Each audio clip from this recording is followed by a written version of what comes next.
தமிழ்நாட்டில் நேற்று 12 இடங்களில் 100 டிகிரியை தாண்டி வெப்பம் பதிவான நிலையில் இன்றும் வெயிலின் தாக்கம் அதிகரித்து காணப்படும் என்று சென்னை வானிலை ஆய்வு மையம் தெரிவித்துள்ளது. மே மாதம் மற்றும் அக்னி நட்சத்திர காலங்களில் வெயிலின் தாக்கம் அதிகமாக இருக்கும் நிலையில் தற்போது செப்டம்பர் மாதத்திலும் கூட வெயிலின் தாக்கம் அதிகரித்து காணப்படுகிறது. தமிழ்நாட்டில் உள்ள 12 இடங்களில் 100 டிகிரி ஃபாரன்ஹீட்டை தாண்டி வெப்பம் பதிவானது. அதன்படி மதுரையில் 105, நாகையில் 102, ஈரோடு மற்றும் தஞ்சையில் 102, சென்னை மீனம்பாக்கத்தில் 101, கரூரில் 100 டிகிரி ஃபாரன்ஹீட் வெப்பம் பதிவாகியுள்ளது. இதேபோல் பாளையங்கோட்டை, பரங்கிப்பேட்டை, கடலூர், திருச்சி ஆகிய பகுதிகளிலும் 100 டிகிரி ஃபாரன்ஹீட் வெப்பநிலை பதிவானதாக சென்னை வானிலை ஆய்வு மையம் தெரிவித்துள்ளது. இன்று பல்வேறு பகுதிகளில் கொளுத்திய வெயிலால் மக்கள் கடும் இன்னலுக்கு ஆளாகினர்.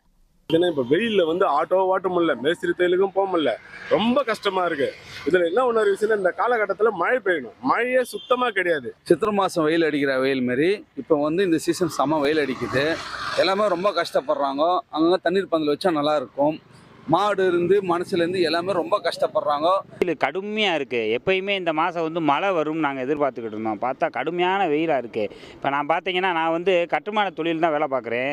வெயிலில் நின்று வேலைக்கே போக முடியல. காலையில் எந்திரிச்சோம்னா அடிக்கிற வெயிலை பார்த்தா எப்பயுமே வெயில் ஒரு 12-1 மணி நேரம் இது பயங்கரமாக இருக்குது. இந்த வெயிலில் நின்று வேலை கூட பார்க்க முடியலை. இதனிடையே தமிழ்நாட்டில் வெயிலின் தாக்கம் நாளையும் அதிகரித்து காணப்படும் என சென்னை வானிலை ஆய்வு மையம் தெரிவித்துள்ளது. ஒரு சில இடங்களில் இயல்பை விட வெயில் 7 டிகிரி ஃபாரன்ஹீட் வெப்பம் அதிகரிக்கும் என்றும் தெரிவிக்கப்பட்டுள்ளது. சென்னையில் 102 டிகிரி ஃபாரன்ஹீட் வரை வெயில் கொளுத்தும் எனவும் வானிலை ஆய்வு மையம் தெரிவித்துள்ளது. உடனுக்குடன் செய்திகளை தெரிந்து கொள்ள சன் நியூஸ் பெல் ஐகானை கிளிக் பண்ணுங்க.